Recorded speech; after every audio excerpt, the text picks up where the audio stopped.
Hi, willkommen beim Lukas Filmgespräch zu My Family and the Wolf. Heute sind Rosalie, Aki und Paul für euch als Moderatoren im Gespräch dabei. Allesamt Ex-Lukas-Jury. Schön, dass ihr da seid. Ja, schön hier zu sein. Ich bin Wilke. Ja, hi. Ich bin Wilke vom Lukas-Team. Und klar würden wir das Filmgespräch viel lieber im Kino machen, aber so sind wir zumindest mal im Fernsehen. Vielen Dank an dieser Stelle an das MOG Offenbach, dessen Studio und Kameras wir nutzen dürfen. Zu unseren Gästen heute, das sind einmal Adrià Garcia und Enzo Ingiglioni. Did I say correct? Adrià ist der Regisseur von My Family and the Wolf und Enzo ist der Darsteller von Hugo. Herzlich willkommen bei Lukas. Bienvenue, hi, and welcome to Lukas, to you, Adrià Garcia and Enzo from My Family and the Wolf. Really nice to have you. Hope you're doing good. Thank you. Yeah, doing good. Well. Okay, und noch kurz die Spoilerwarnung für euch. Guckt auf jeden Fall vorher den Film, sonst kennt ihr das Ende und das wäre nicht so schön. Julia haben wir noch dabei vom Lukas-Team, die uns mit der Übersetzung hilft. Ja, und dann würde ich sagen, legen wir mal direkt los mit den ersten Fragen. Unsere erste Frage geht an den Regisseur Adrià. Und zwar, was steckt hinter der Interpretation des Wolfes und gibt es da einen persönlichen Hintergrund? Well, yeah, I mean, I never like to be like super specific about concept of what is what, but it's clear that for me, even the idea of picking this figure of the wolf, it's representing, in a way, it represents nature or the nature of things.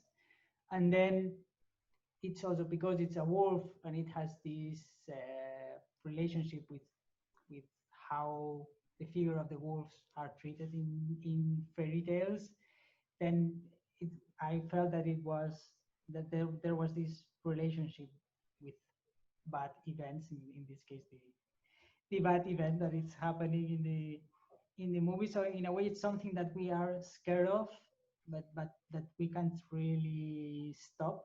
So it was this mix of ideas that were what made me choose the wolf as the main figure to represent this idea of, yeah, it's nature, it's time, it's everything that you can't really control, that it's bigger than us. The idea was to choose something that felt wild and that we couldn't control. Nun eine Frage an Enzo. Wie würdest du den Wolfen in diesem Film interpretieren und wofür steht er für dich? Pour moi, le loup doit représenter la mort. Also seiner Meinung nach stellt der Wolf den Tod dar und gleichzeitig soll es auch helfen, dass die Kinder den Tod leichter verstehen, dass es für sie besser zu verarbeiten ist. Okay, dann eine weitere Frage an Enzo nochmal über den Wolf. Wie war es mit dem Wolf zu arbeiten? War es schwer, kein echtes Vorbild zu haben und waren seine Anfangserwartungen so wie das Endresultat dann? Non, rien s'est trouvé à la place du loup, mais il fallait s'imaginer Also la da ist nichts situation. anderes gewesen als ein Tennisball an der Stelle, wo der Wolf hätte sein sollen. Also er musste sich den Wolf komplett vorstellen. Mais non. Dann haben wir noch eine weitere Frage an Adrià. Und zwar, bei der Familie, gab es da echte Vorbilder oder sind die komplett frei erfunden? Oder gab es vielleicht Vorbilder aus der eigenen Familie? I mean, yes, of course. I mean, but when I started writing this story, it was with two colleagues that I had been working with for a long time. And we found that we all shared this kind of common past of having big families and spending, the summer together with your big family, and you have like many uncles and many cousins that you only meet on the summer, so that you don't know them like really super well. And it was like, okay, finding traits or characters or types that we kind of felt like we knew. I mean, I wouldn't say it's super specific, like this character represents my uncle or something like this, but more in the kind of relationships that they have. It's like, okay, I know there's always within, at least I know from my family, between my uncles, I can see who is the one who's acting like the older brother, or like the more controlling one, or then another that is more like laid back or less involved with family things. So you take inspiration from the people you know, that for sure. But not, I wouldn't say that it's super specific or that it's like kind of autobiographical. But of course, and then with our grandmothers, like the kind of relationships that you have when you are a kid, we also took from that, for sure. Dann nochmal eine Frage an Enzo. Bei dem Schauspielern, hast du dir da eigene Familienmitglieder vorgestellt, zum Beispiel um die Bindung zum Vater oder sowas besser so aufleben lassen zu können, wie es in Wirklichkeit sozusagen wäre? Ouais, ça m'a aidé aussi de penser à ma famille, Ja, par er hat exemple sich pour la grand-mère, tatsächlich penser à seine ma eigene grand-mère, Familie de me als dire que Vorbild bah, il pourrait genommen arriver und vor pareil, allem tout seine ça. Großmutter, Et die pareil, war pour les nämlich scènes der du père, Großmutter bah, im Film je me durchaus mettais en tête que ähnlich und c'était das mon hat vrai ihm dann papa, et beim puis Schauspielern ça a été. geholfen, an seine eigene Familie zu denken. Nochmal eine Frage an Enzo zum Schauspiel.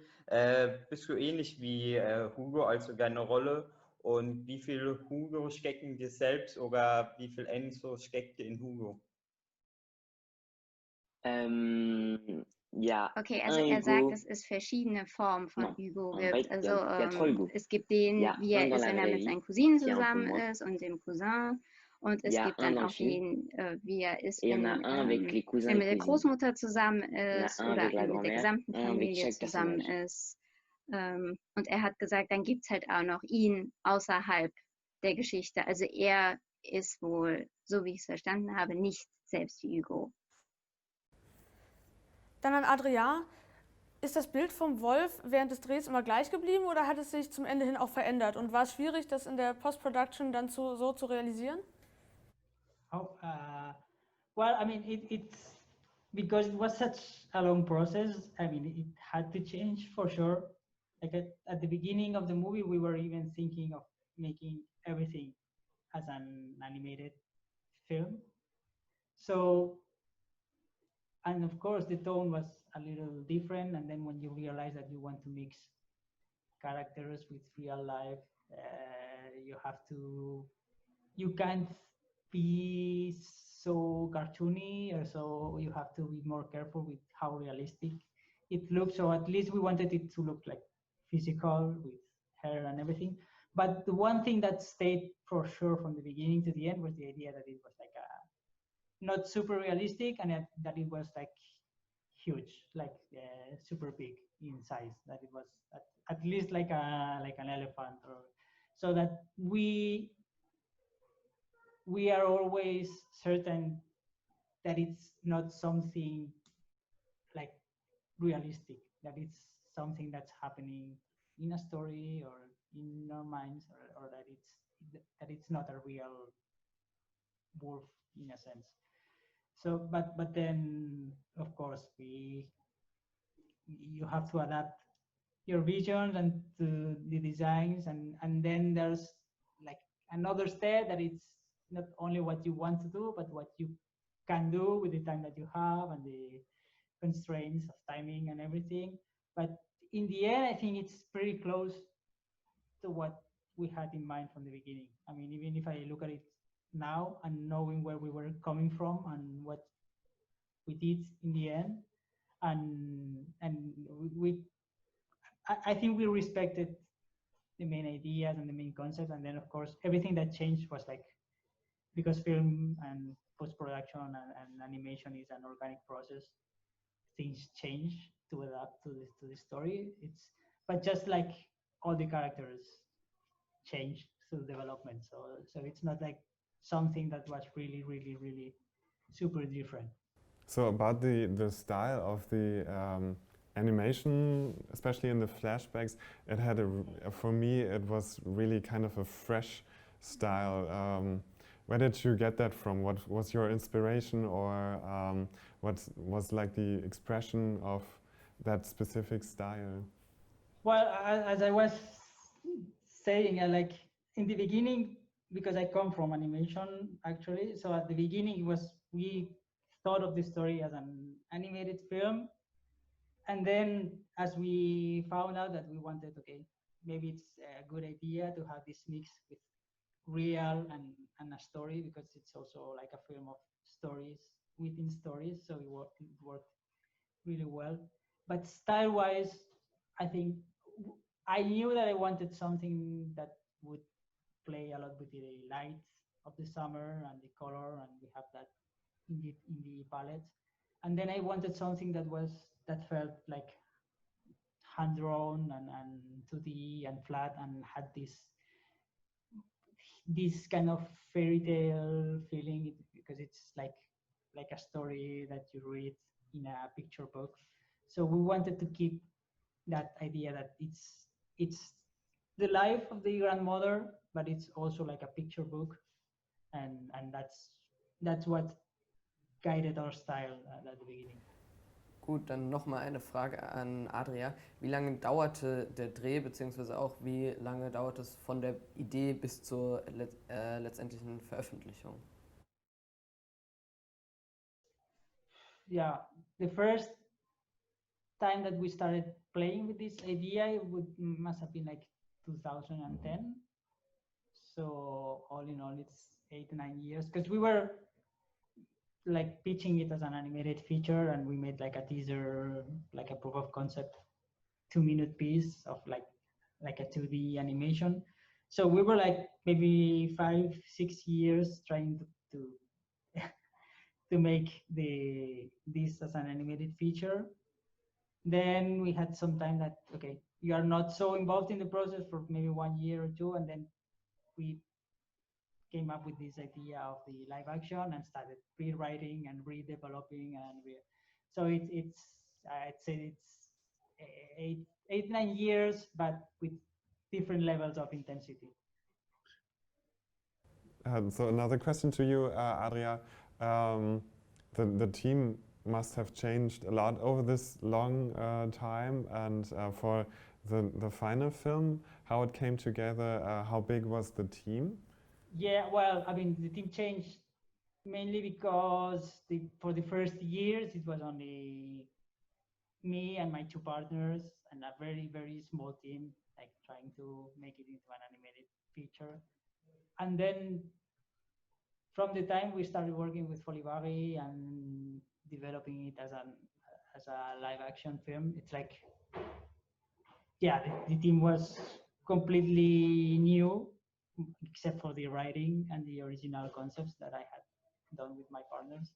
And even they couldn't be so involved in the final film because they were doing other things. So it was like me and my first producer, which was Christine, were the ones who stayed in the film, and everything else had to change. Mm-hmm. So we had other writers working with us, and then we started working with the team at Folibari and started setting up like a live action film, which was completely new for me. So I was working with live action producers and casting directors and actors, and then all the crew for the film. So it's a pretty big team, but I guess that yeah, maybe when we were shooting, which is the time that most people are there together, I'd say it must have been like 40-50 people like working, but then there's all these other processes that are happening, and then post-production, animation is another team. So it's hard to tell because it's never all the people working at the same time. But die Frage jetzt geht eigentlich an euch beide, und zwar wirkt es in dem Film ziemlich wie eine einzige Location, also eine Region. War es das tatsächlich? Non, pas tout le film a été tourné au même endroit. Also es war nicht am selben Ort, es waren viele verschiedene Orte, an denen das gedreht worden ist. In any case, I mean, it's different locations, but we kept it in the same area so that the team could move from one place to another. So it's like we had the house where most of the things they are happening. And then most of the things were like driving distance, so we could keep the team, move the team around without having to take, planes or traveling to different places far away. So it was everything close by. So. Nochmal an Adrià, ist dieses Haus da echt gewesen und ist es auch wirklich eingestürzt oder war das alles nur ein Set?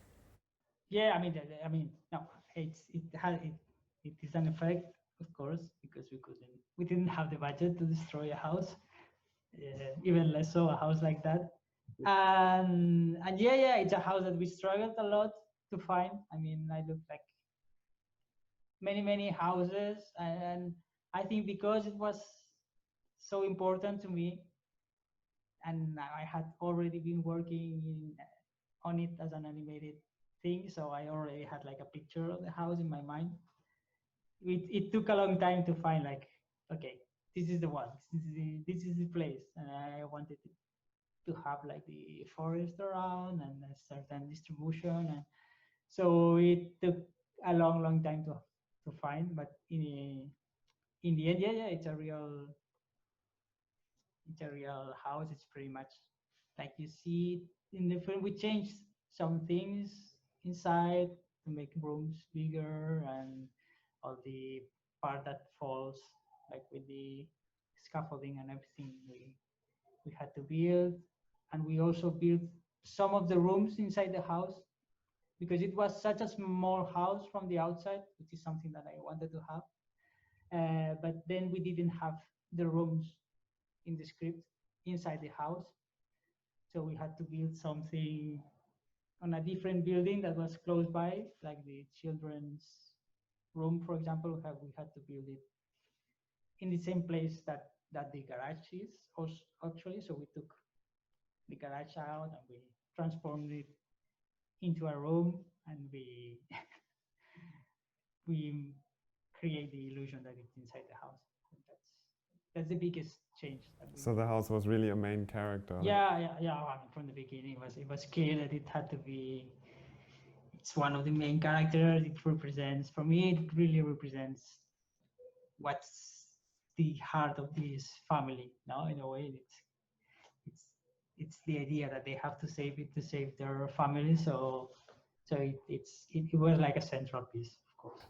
Ich würde gerne noch wissen, ob es, also da geht es ja um Heimat und Tod und Abschied in dem Film, was Enzo vielleicht da für sich persönlich mitgenommen hat und danach vielleicht noch, was Adrià dem Publikum vielleicht noch für eine Message mitgeben möchte, die jetzt dieses Gespräch noch schauen. Also was er mitgenommen hat, ist, dass man keine Angst vor dem Tod haben muss, dass es etwas völlig Natürliches ist, dass die Menschen kommen und gehen und dass man halt insgesamt keine Angst vor diesem Thema Tod haben sollte. And maybe Adrià, to you, a question: is there something that you would like to tell our audience at the film festival personally? This is your chance, and maybe do you have a question to the audience? So I'm just grateful that people can see the film and try to connect in some way. Even more so now that I've been kind of locked inside my house for a long time, and it's for me it's a way that to feel that the movie is alive and that it keeps bringing our story to other people. It's just a great reward. But really, I don't have like nothing super wise to say other than the movie. Okay. Thank you so much for your time, and maybe stick around a second after I said my German piece.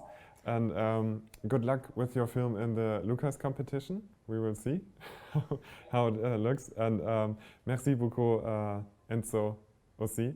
And good luck with your future projects. Euch vielen Dank fürs Einschalten. Danke nochmal an das MOC, dass wir das Studio benutzen dürfen. Und ihr da draußen schaut auf jeden Fall nochmal in das Lukas-Programm. Da ist bestimmt noch einiges Interessantes für euch zu schauen. Die Filme könnt ihr im Kino des DFF in Frankfurt und im Caligari in Wiesbaden sehen. Und bis zum 1.10. Läuft Lukas auch deutschlandweit mit vielen Wettbewerbsfilmen online. Am 2.10. und 4.10. gibt es dann die Gewinnerfilme im Kino des DFF. Ansonsten schaut nochmal bei Social Media bei uns vorbei, da gibt es Challenges, da könnt ihr Tickets gewinnen und sagt auf jeden Fall euren Lehrkräften Bescheid, dass sie bei uns vorbeischauen. Vielen Dank an euch, die das Filmgespräch gemacht haben, Rosalie, Aki und Paul. Schön, dass ihr wieder mit dabei wart. Und danke an das Team hinter den Kameras. Und wir sehen uns dann nächstes Jahr hoffentlich wieder im Kino.